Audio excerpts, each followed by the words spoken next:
மாசில்லா சுத்தமா திருப்புண்ணிய தீர்த்தத்தினால் குற்றம் நீங்கி விட குணமாறேற்ற ஆட்டுக்குட்டியின் இரத்தத்தினால். மாசில்லா சுத்தமா திருப்புண்ணிய தீர்த்தத்தினால் குற்றம் நீங்கி விட குணமாறேற்ற ஆட்டுக்குட்டியின் இரத்தத்தினால். தேவனுடைய நாமத்திற்கு மகிமை உண்டாவதாக. வாரத்தின் முதல் நாளிலே நாம் சபையாக ஒன்று சேர்ந்து தேவனை தொழுது கொள்வது என்பது நமக்கு கிடைக்கப்பட்டிருக்கிறதான மிக பெரிதான ஸ்லாக்கியம். ஆகையினாலே நாம் நன்றி உணர்வோடு மகிழ்ச்சியோடு முழுமனதோடு ஆவியோடு உண்மையாக அவரை நாம் தொழுது கொள்வோம். தூக்கமாக ஒரு பாடலை நாம் தெரிந்து கொள்வோம். சகோதரர்களை அன்போடு அழைக்கின்றோம். கற்பாறை போன்ற கடல் மேல் நடப்பது லேசான காரியம். கற்பாறை போன்ற கடல் மேல் நடப்பது லேசான காரியம். கற்சாடி நீரையும் கனிரசமாக்குதல் லேசான காரியம். கற்சாடி நீரையும் கனிரசமாக்குதல் லேசான காரியம். உமக்கது லேசான காரியம், லேசான காரியம். எதுவும் லேசான காரியம். பலன் உள்ளவன் பலன் அற்றவன், பலன் உள்ளவன் பலன் இல்லாதவன், யாராயிருந்தாலும் உதவிகள் செய்வது லேசான காரியம். உமக்கது லேசான காரியம். முதலாவது துதி ஜெபத்தை ஏறெடுக்கும்படியாக சகோதரர் ஒருவரை அன்போடு அழைக்கின்றோம். பரலோகத்திலே வாசமாக இருக்கிற எங்கள் நல்ல பிதாவே, இக்காலத்தில் எங்களை அற்புதமாக வழிநடத்தி கொண்டு வருகிறவரே, உம் கிருபையாலும் உம் இரக்கத்தாலும் நாங்கள் வாழுகிறோம். எங்களால் ஆகுமென்று யோசிக்கும் தகுதி கூட இல்லாதவர்கள், எங்களுடைய தகுதியெல்லாம் உமது குமாரனும் எங்கள் ஆண்டவருமாகிய இயேசுவில் இருக்கிறது. இந்த நாளிலே அவர் மூலமாய் அவர் இரத்தத்தால் கழுவப்பட்டவர்களாய் பலவீனராகிய நாங்கள் ஆவியின் பலத்தால் உம் சமூகத்தில் வந்து உம்மை தொழுது கொள்ள காத்திருக்கிறோம்.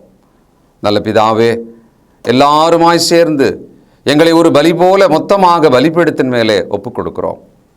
இந்த நாளில் உம்மை தொழுது கொள்வதனால் உண்டாகிற ஆசீர்வாதம், சமாதானம், சுகம் அனைத்தையும் பெற்றுக்கொள்ள வாஞ்சையாய் எங்களை தாழ்த்துகிறோம். எங்கள் பாவ குற்றங்களை மன்னித்து எங்களை சுகந்த வாசனையாக முகர்ந்து எங்களை பலியாக ஏற்றுக்கொண்டு ஆசீர்வதிப்பீராக. நீ செய்த எல்லா உபகாரங்களுக்காக நன்றி என்று சொல்வதை தவிர வேறொன்றும் எங்களிடத்தில் இல்லை. எங்களை தாழ்த்துகிறோம், உம்மை உயர்த்துகிறோம். இயேசு கிறிஸ்துவின் பிதா குமாரன் பரிசுத்தாவின் நாமத்திலே உங்களை ஆசீர்வதித்து உலகளாவிய இந்த பொது தொழுகைக்கு உங்களை வரவேற்கிறதுல மிகவும் மகிழ்ச்சி அடைகிறேன். பாசமும் அன்பும் உடைய என் சகோதரர்களே, சகோதரிகளே, நீங்கள் கர்த்தருடைய சமூகத்தில் ஒன்று கூடி கர்த்தருடைய சித்தம் செய்யும்படி, அவரை பணிந்து தொழுது அவரை ஸ்தோத்திரிக்கும்படி உங்களை அழைக்கிறேன். இந்த நாளில் வேத வசனமாக லூக்கா எழுதிய சுவிசேஷம் 10வது அதிகாரம் 30வது வசனம் முதல் 37வது வசனம் வரைக்கும் இருக்கிற ஒரு பகுதியை நாம் தெரிந்து கொள்கிறோம். இயேசு பிரதியுத்தரமாக, ஒரு மனுஷன் எருசலேமிலிருந்து எரிகோவுக்கு போகையில் கள்ளர் கையில் அகப்பட்டான். அவர்கள் அவன் வஸ்திரங்களை உரிந்து கொண்டு அவனை காயப்படுத்தி குற்றுயிராக விட்டு போனார்கள். அப்பொழுது தற்செயலாக ஒரு ஆசாரியன் அந்த வழியே வந்து அவனை கண்டு பக்கமாய் விலகி போனான். அந்தபடியே ஒரு லேவியனும் அந்த இடத்துக்கு வந்து அவனை கண்டு பக்கமாய் விலகி போனான். பின்பு சமாரியன் ஒருவன் பிரயாணமாய் வருகையில் அவனை கண்டு மனதுருகி கிட்டே வந்து அவனுடைய காயங்களில் எண்ணெயும் திராட்சரசமும் வார்த்து காயங்களை கட்டி தன் சுய வாகனத்தின் மேல் ஏற்றி சத்திரத்துக்கு கொண்டு போய் அவனை பராமரித்தான். மறுநாளிலே தான் புறப்படும்போது 2 பணத்தை எடுத்து சத்திரத்தான் கையிலே கொடுத்து, நீ இவனை விசாரித்துக்கொள், அதிகமாக ஏதாகிலும் இவனுக்காக செலவழித்தால் நான் திரும்பி வரும்போது அதை உனக்கு தருவேன் என்றான். இப்படி இருக்க கள்ளர் கையில் அகப்பட்டவனுக்கு இந்த 3 பேரில் எவன் பிறனாயிருந்தான், உனக்கு எப்படி தோன்றுகிறது என்றார். அதற்கு அவன், அவனுக்கு இரக்கம் செய்தவனே என்றான். அப்பொழுது இயேசு அவனை நோக்கி, நீயும் போய் அந்தபடியே செய் என்றார். அன்பு சகோதரர்களே, நமது ஆண்டவருடைய வாயின் வார்த்தைகளையும் அவர் கூறிய இந்த ஊமையையும் புரிந்து கொள்ளுங்கள். நம்முடைய வாழ்க்கையில், சமுதாயத்தில் குரு சிஷ்யன் என்ற இந்த வார்த்தை வாலிபர்கள் மத்தியில் பரவலாக இருக்கிறத நீங்கள் பார்க்கலாம். குருவே என்ன சிஷ்யா என்று பேசுவதை நம்ம பார்க்குறோம். நம்ம நாட்டில் மதங்களில் இந்த குரு சிஷ்யன் கதை ஏராளமாக இருக்குது. நம்முடைய புராணங்கள் அதிலெல்லாம் பார்த்திங்கன்னா குரு சிஷ்யர்கள் நீங்கள் பார்க்கலாம். அதாவது மாஸ்டர் அண்ட் டிசைபிள் இந்த கான்செப்ட் நம்ம பரவலாக நம்ம நாட்டில் இருக்குது. ஆனால் புதிய ஏற்பாடு நமக்கு ஒரு புதிய குருவாகிய நமது ஆண்டவர் இயேசுவை காண்பிக்கிறது. ஒவ்வொரு கிறிஸ்தவரும் ஒரு சீஷராக, ஒரு டிசைப்பிளாக காண்பிக்கப்பட்டிருக்கிறது. அதை நம்ம புரிஞ்சுக்கணும். இந்த வாசித்த அந்த ஊமையில் 4 விஷயங்களை கவனிக்கிறோம். கள்ளன் கையில் அகப்பட்ட ஒரு மனிதன், ஒரு ஆசாரியன், ஒரு லேவியன், பயணம் சென்று கொண்டிருந்த ஒரு சமாரியன். இந்த 4 பேரை பற்றி நம்ம பார்க்குறோம். கள்ளர்கள் உங்களுடையதெல்லாம் என்னுடையது என்று சொல்லக்கூடியவர்கள். அதனால தான் அவங்க திருடுறாங்க. உங்கள் கையில் எதுவும் இருக்கக்கூடாது, எல்லாம் என்னுடையது. ஆங்கிலத்தில் இவங்களை லாலஸ், சட்டம் இல்லாத மக்கள். இந்த மனிதனை பையை பிடிங்கிட்டு போனாங்கன்னு சொல்ல, பையும் பிடிங்கிட்டாங்க, அவன் உடுத்தி இருந்த உடையும் உருவிக்கிட்டாங்க. அடித்து அடியில் செத்த விழுந்தான் அவன் கீழே. கவனிக்கணும், அவன் நிறுவனமாக இருக்கிறான், ஒரு நாய் போல படுத்து கிடக்கிறான். இப்பொழுது தேவாலயத்தில் பலிகளை செலுத்துவதற்காக ஒரு ஆசாரியர் போகிறார். அவர் அதை பார்க்கிறார். ஒரு மனிதனாக அவனை பார்க்கிறார். கிட்ட அவன் உயிரோடு இருக்கிறானா இல்லையா என்பதை அவர் தெரிந்து கொள்ள விரும்பலை. வேதாகம் சொல்கிறது, மனிதன் தேவனுடைய சாயலிலும் அவருடைய ரூபத்திலும் அவருடைய ஆவியிலும் உண்டாக்கப்பட்டிருக்கிறான். God created man in his own image, in his own likeness, in his own spirit. அந்த மனிதன் கீழே உயிர் போகும் நிலையில் கிடக்கிறான். அவனை குறித்த அக்கறையற்றவனாக தேவனுடைய சட்டத்தின்படி, பிரமாணத்தின்படி பலி செலுத்துகிற நேரம் இது, நான் இங்கே திரும்பி பார்க்க எனக்கு நேரம் இல்லை என்று வழி விலகி போனான். இவனை என்னன்னு சொல்கிறது? சட்டப்படி நடக்கிற மனிதன், லாஃபுல் மேன். கள்ளர்கள் லாலெஸ் பீப்புள், இவன் லாஃபுல் மேன். அதுக்கு பிறகு அவருடைய அசிஸ்டண்ட் ஒருத்தர் வர்றார், லேவியர். அவர் ஆசாரியருக்கு துணையாக வேலை செய்யக்கூடியவர் தேவாலயத்தில். அவர் என்ன நினைக்கிறாரு, முன்னால் போகிற ஆசாரியனே திரும்பி பார்க்காம போகும்போது நம்ம இதில் போய் மாட்டிக்கொள்ளக்கூடாது, இதில் சிக்கிக்கூடாது அப்படின்னு நினச்சி அவரும் ஆசாரியர் பின்னாலேயே ஓடுறார். இவரும் சட்டப்படி நடக்கிற ஒரு மனிதன், அதாவது லாஃபுல் மேன். இது வரைக்கும் 2 பேரை பார்த்தோம். 3ஆவதாக ஒரு சமாரியன் வருகிறார். அந்த காலத்தில் சமாரியா என்ற அந்த ஊருக்குள்ளவே யூதர்கள் போக மாட்டாங்க. அந்த சமாரியாவை சுற்றிக்கிட்டு வேணால் போவானே தவிர ஊருக்குள்ளே புகுந்து ஷார்ட்கட்டில் போக மாட்டான். ஊர் உள்ள நடந்து போனாவே பாவம்னு அவன் நினைக்கிறான். தாகத்துக்கு தண்ணீரை கேட்டால், நீ யூதன், நான் சமாரியன், எப்படி என்கிட்ட தண்ணி கேட்கலாம் அப்படின்னு இந்த சமாரிய பெண் யோவான் 4ஆம் அதிகாரத்தில் பேசுவதை நாம் பார்க்கிறோம். அதாவது தவிச்ச வாய்க்கு தண்ணின்னு சொல்லுவாங்க. தண்ணி வாங்கி குடிக்க கூட அவர்கள் மனம் இல்லாமல் இருந்தாங்க. அப்படிப்பட்ட யூதர்கள். அதாவது சமாரிட்டன்ஸ் ஜென்டைல்ஸ் அண்ட் அன்டச்சபிள் அப்படி நினைக்கிறாங்க. இந்த சமாரியன் அந்த காட்சியை பார்த்த உடனே அவனுடைய வாகனத்திலிருந்து இறங்கி கிட்ட வந்து பார்க்குறான். அவனுடைய காயங்கள் மரணத்துக்கு ஏதுவாக இருந்தது. அந்த காலத்தில் வியாதியை சொஸ்தமாக்க 2 முக்கிய பொருளை பயன்படுத்தியிருக்காங்க. ஒரு விசேஷமான ஒலிவ எண்ணெய், திராட்சை ரசம். ஒலிவ எண்ணெயை காயங்களிலும் திராட்சை ரசத்தை அவனுடைய வாயிலும் அவன் ஊற்றியிருக்கிறான். இன்றைக்கும் மருத்துவத்தில் நம்ம பார்க்குறோம், நமக்கு இந்த டெக்ஸ்ட்ரோஸ் அல்லது குளுக்கோஸ்ன்னு சொல்லி ட்ரிப் ஏற்றுறதை நம்ம பார்க்குறோம். அதாவது ஒரு சர்க்கரை தண்ணி. அது எப்போவுமே மனுஷனுக்கு வாய் வழியாக இனிப்பு பொருள் கொடுத்தா அவனுடைய உயிர் திரும்பும். திராட்சை ரசத்தை கொடுக்குறான். அவனுடைய காயங்களில் எண்ணெய்களை பார்த்து கிழிந்த உடைந்த பகுதிகளை அவனுடைய உடலில் இருக்கிற துணியை கிழித்து கட்டுகிறான். அப்படியே அவன் விட்டு போயிருக்கலாம்.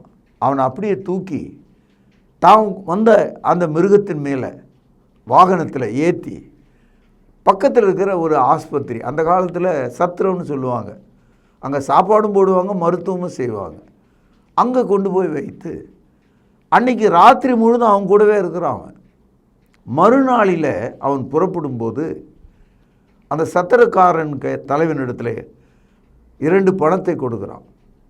அது போதுமான பணம். அவன் சொல்கிறான், இந்த பணத்தை வச்சு இவனை காப்பாற்றுங்க, நான் வந்து பயணம் போகிறேன், திரும்பி வருவேன் இதே வழியாக. அப்போது அதிகமாக ஏதாவது நீங்கள் செலவு பண்ணிங்கன்னா அந்த செலவு தொகையை நான் உங்களுக்கு தந்துடுறேன்னு சொல்கிறான். எவ்வளோ ஆச்சரியமாக இருக்கு பாருங்கள். இந்த சமாரியன் உடன்படிக்கையின்படி இஸ்ரவேலன் கிடையாது, விருத்த சேதனம் பெற்றவன் கிடையாது, நியாயப்பிரமாணம் தெரியாதவன். ஆனால் அவனுடைய இருதயம் எப்படி இருக்கிறது? அவனுடைய இருதயம் இரக்கம் நிறைந்ததாக இருந்தது. அவன் தயவுள்ளவனாக இருக்கிறான், மிகுந்த அன்புள்ளவனாக இருக்கிறான், தன்னை போல இன்னொரு மனிதனை நேசிக்கிறவனாக இருக்கிறான், அன்பை வெளிப்படுத்துகிறவனாக இருக்கிறான், தன்னுடைய பொருளை தாராளமாக எடுத்து கொடுக்கிறவனாக இருக்கிறான். அந்த காயமடைந்த சாக நிலையில் இருக்கிற மனிதனை அவனுடைய வாகனத்தின் மேல் வைத்து இவன் நடக்கிறவனாக இருந்தான். அவனுக்கு வைத்தியம் செய்யும்படி உதவி செய்கிறவனாக ஒரு நாள் முழுதும் இரவில் அவனோடு இருக்கிறான். அவனுக்காக பணத்தை செலவு செய்கிறான். நான் 2ஆம் முறை வரும்போது உதவி செய்கிறேன் என்று சொல்கிறான். இதையெல்லாம் நாம் பார்க்கும்போது ஒரு நல்ல குருவை நாம் பார்க்கிறோம். அதாவது இந்த குரு எப்படிப்பட்டவராக இருக்கிறார் என்பதை இந்த சமாரியனுடைய வாழ்க்கை நமக்கு காட்டுகிறது. இயேசு கிறிஸ்து நல்ல குருவாக இருக்கிறார், நாம் அவருடைய சீஷர்களாக இருக்கிறோம். நம்முடைய வாழ்க்கை முழுவதும் மிகுந்த ஆபத்து நிறைந்த பாவங்களிலே சிக்கி உண்டவர்களாக இருக்கிறோம். சிங்கத்தின் வாயிலே அகப்பட்ட ஒரு ஆட்டுக்குட்டியை போல இருக்கிறோம். கள்ளர் கையில் அகப்பட்ட இந்த மனிதனை போல் இருக்கிறோம். நம்முடைய வாழ்க்கை நைந்து போய்விட்டது, கிழிந்து விட்டது.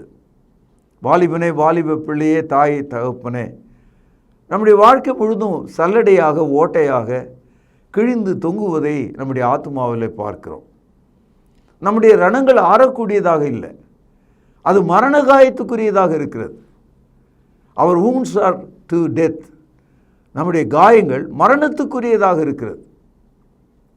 இயேசு இறங்கி வந்தார், அவர் பரலோகத்தை விட்டு இறங்கி வந்தார். பிலிப்பியர் 2ஆம் அதிகாரம் 6 முதல் 8 வசனங்களை வாசிக்கிறோம். கிறிஸ்துவில் இருந்த சிந்தையே உங்களில் இருக்க கடவுது. அவர் தேவனுடைய ரூபமாயிருந்தும் தேவனுக்கு சமமாயிருப்பதை கொள்ளையாடின பொருளாக எண்ணாமல் தம்மை தாமை வெறுத்து அடிமையின் சாயலாகி சிலுவையின் மரண பரியந்தமும் அவர் தன்னை தாழ்த்தினார், ஒரு அடிமையாக தாழ்த்தினார் என்று நாம் படிக்கிறோம். இவர்தான் அந்த சமாரியனை நமக்கு காட்டுகிறது. அவர் நமக்கு சொல்லுகிறார், லூக்கா 6ஆம் அதிகாரம் 40வது வசனத்தில், சீஷன் தன் குருவை பார்க்கிலும் மேற்பட்டவன் அல்ல, தேறின எவனும் தன் குருவை போல் இருப்பான் என்று சொல்கிறார். அப்படின்னா என்ன அர்த்தம்னா, நீங்களும் நானும் இயேசு போல் இருக்க முடியும்னு சொல்கிறார். உலகத்திற்கு எல்லா மதங்களிலும் அந்த விசுவாசிகள் அந்தந்த மதத்தில் அவங்க அடிமைகளாகவும் நம்புகிறவர்களாகவும் கோழைகளாகவும் சேனைகளாகவும் வியாபாரிகளாகவும் அந்த மதத்தில் இருக்காங்க. கிறிஸ்தவத்தில் ஒவ்வொரு கிறிஸ்தவனும் தேவனுடைய பிள்ளையாக இருக்கிறான். சன்ஷிப் என்று இதை தான் சொல்கிறாங்க. யோவான் எழுதிய சுவிசேஷம் 1வது அதிகாரம் 12வது வசனத்தில் இப்படி படிக்கிறோம். அவருடைய நாமத்தின் மேல் விசுவாசம் உள்ளவர்களாய் அவரை ஏற்றுக்கொண்டவர்கள் எத்தனை பேர்களோ அத்தனை பேரும் தேவனுடைய பிள்ளைகளாக இருக்கும்படி அவர்களுக்கு அதிகாரம் கொடுத்தார். You can be a child of God. உனக்கு ஒரு அதிகாரம் இருக்கிறது. கிறிஸ்தவம் தேவனுடைய பிள்ளைகளாக இருக்கும்படி நம்மை அழைத்திருக்கிறார் என்று போதிக்கிறது. நீங்கள் தேவனை நோக்கி கூப்பிடும்போது எஜமானே என்று சொல்வதற்கு பதிலாக தகப்பனே என்று சொல்கிறோம். ஏன்னா அடிமை ஸ்லேவ் எஜமான் தான் சொல்லணும். குறிப்பாக இஸ்லாமில் நீங்கள் பார்த்தீங்கன்னா அவங்க நாங்கள் அடிமைகள் என்று தான் நினைக்கிறாங்க. அது அடிமையின் போதனை. கிறிஸ்தவம் சொந்த மகனின் போதனை போல் இருக்கிறது. நாம் நம்முடைய தகப்பனை, பரலோகத்தில் இருக்கிற நம்முடைய தேவனை தகப்பனே என்று அழைக்கிறோம். பரமண்டலங்களில் வாசமாக இருக்கிற எங்கள் பிதாவே என்று நாம் அழைக்கிறோம். இந்த வசனத்தில் நம்ம ஒன்று புரிஞ்சுக்கணும். நாம் ஒவ்வொருவரும் காயப்பட்டு எல்லாம் இழந்து தனியாக தவிக்கிற குற்றுயிராக இருக்கிற மனிதர்களைப் போல் இருக்கிறோம். நமக்கு ஒரு உதவி தேவை. ஆசாரியன் வருகிறான், லேவியன் வருகிறான். அதுபோல் இந்த உலகத்தில் எல்லாரும் வராங்க, எல்லாரும் போகிறாங்க. நம்முடைய ஆத்மாவுக்காக, நம்மை மீட்பதற்காக தன்னையே கொடுக்கக்கூடிய அந்த சமாரியனைப் போல இயேசு இருக்கிறார். அவர் இறங்குகிறார். அந்த மனிதனை சொஸ்தமாக்குவதற்கான விலையை கொடுக்கிறார். இயேசு சிலுவையிலே சிந்திய இரத்தத்தினால நமக்கு பாவ மன்னிப்பு கொடுக்கப்பட்டிருக்கிறது. நாம் இயேசுவின் இரத்தத்தினால் வாங்கப்பட்டவர்கள் என்று வேதாகம் சொல்கிறது. அவருடைய இரத்தத்தினால் நமக்கு கிரயம் கொடுக்கப்பட்டது என்று நாம் படிக்கிறோம். We bought with a price of blood. இயேசுவின் இரத்தம் நமக்கு கிரயமாக கொடுக்கப்பட்டதாம். ஆக என் சகோதரர்களே, நீங்கள் அந்த கள்ளர்கள் மாதிரி லாலஸ், எந்த சட்டமும் எங்களுக்கு கிடையாது. எவனோ வேணாலும் அடிப்போம், எல்லாத்தையும் உருவிக்கொள்வோம், உன்னுடையதெல்லாம் என்னுடையது என்று சொல்லுவது தான் சட்டத்துக்கு புறம்பானவர்களுடைய பேச்சு. நம்பிக்கை, மதம், அடித்து தின்றது, அவங்களுக்கு சட்டமே கிடையாது. அடுத்த ஆள் பார்த்திங்கன்னா அந்த ஆசாரியனும் லேவியனும் ரொம்ப சட்டத்தின்படி நடக்கிறோன்னு. ஐயோ மணி 5ஆம் மணி ஆயிற்று, நான் போய் பலி செலுத்த வேண்டுமே. பலிப்பீடத்தை நோக்கி ஓடுறாங்க, தேவாலயத்தை நோக்கி ஓடுறாங்க, பலியை குறித்து சிந்திக்கிறாங்க. they are more thoughtful of their work legally. ஒரு லீகலிஸ்ட் அவங்க. அப்படிப்பட்ட மக்கள் மத்தியில் கூட நாம் இருக்கிறோம். ஆனால் இந்த 3வது ஆள் பார்த்திங்கன்னா மெர்சிஃபுல், அவன் இரக்கம் உள்ளவனாக இருக்கிறான். இன்றைக்கி பைபிளை நம்ம எடுத்து படிக்கும்போது புதிய ஏற்பாட்டில் ஆட்டுக்கடா, இளங்காளை இவைகளின் இரத்தத்தினாலே தேவன் நம்மை ரட்சிக்காமல் இயேசு கிறிஸ்துவினுடைய இரத்தத்தினாலே, அவர் சிந்திய இரத்தத்தினாலே பாவ மன்னிப்பு நமக்கு உண்டாயிருக்கிறது. தேவன் இரக்கத்தினாலே இதை நமக்கு செய்கிறார். அதனால தான் எபேசியர் 2வது அதிகாரம் 8வது வசனத்தில் படிக்கிறோம், கிருபையினாலே விசுவாசத்தை கொண்டு ரட்சிக்கப்பட்டீர்கள், இது உங்களால் ஆனதல்ல, தேவனுடைய ஈவு என்று படிக்கிறோம். மெர்சி அண்ட் கிரேஸ், இரக்கமும் கிருபையும் நம்முடைய ரட்சிப்பாக இருக்கிறது.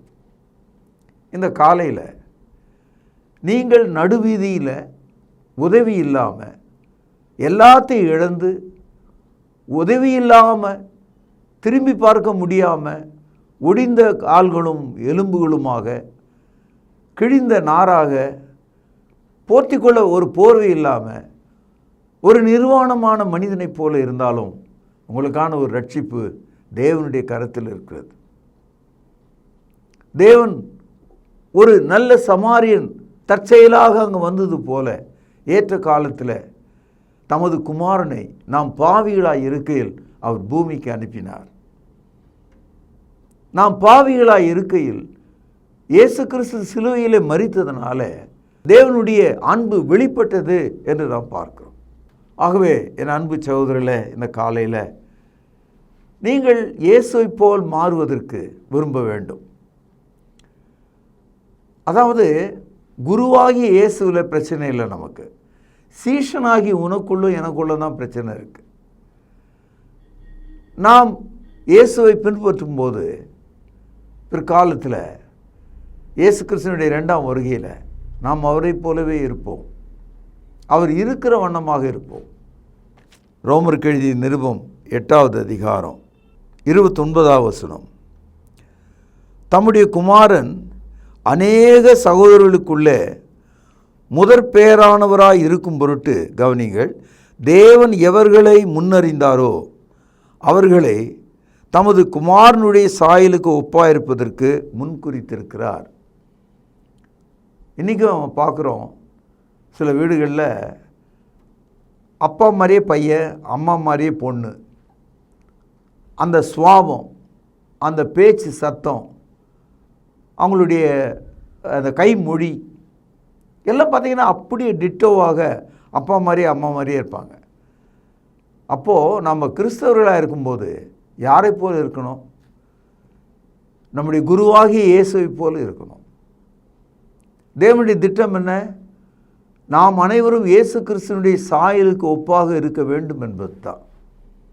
அதில் தான் கிறிஸ்தவம் இவ்வளோ ஆழமான அமைதியான ரட்சிப்பின் மார்க்கமாக இருக்கிறது. என்ன மாதிரி தான் இயேசு இருந்தாரா? இயேசு கிறிஸ்துவனுடைய வருகையில் நான் என்னை போல தான் அவர் இருப்பாரா அப்படின்னு கேட்டால் இல்லை. நாம் இந்த சரீரத்தை விட்டு ஆவிக்குரிய ரூபத்தில் கிறிஸ்துவை போல் இருப்போம், அவருடைய சாயலுக்கு ஒப்பாக இருப்போம். 1 யோவான் 3வது அதிகாரம் 2வது வசனம். பிரியமானவர்களே, இப்பொழுது தேவனுடைய பிள்ளைகளாக இருக்கிறோம், இனி எவ்விதம் இருப்போம் என்று இன்னும் வெளிப்படவில்லை. ஆகிலும் அவர் வெளிப்படும்போது அவர் இருக்கிற வண்ணமாகவே நாம் அவரை தரிசிப்பதனால் அவருக்கு ஒப்பாயிருப்போம் என்று அறிந்திருக்கிறோம். அதாவது நம்முடைய இமேஜ், நாம் எப்படி இருப்போம் அப்படின்றத நமக்கு தெரியல.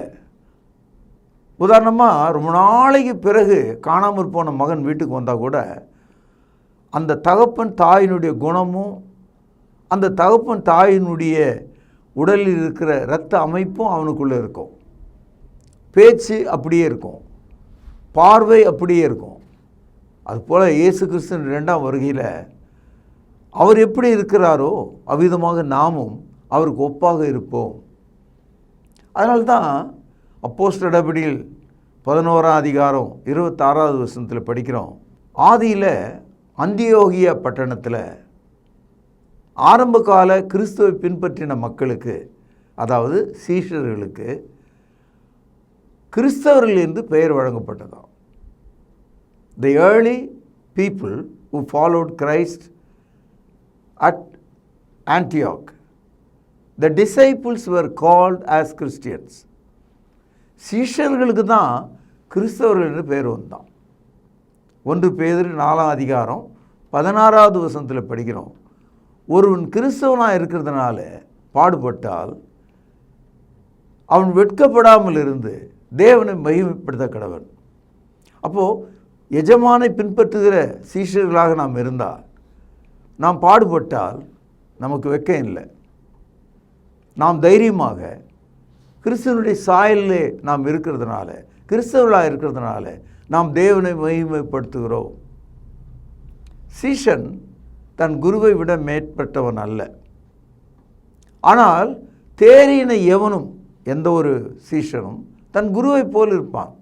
அதன் அர்த்தம் என்னென்னா, ஒவ்வொரு கிறிஸ்தவரும் இயேசுவை போல மாறுவது தான் கிறிஸ்தவ மார்க்கம். அவரை போல நடப்பது தான் கிறிஸ்தவ மார்க்கம்.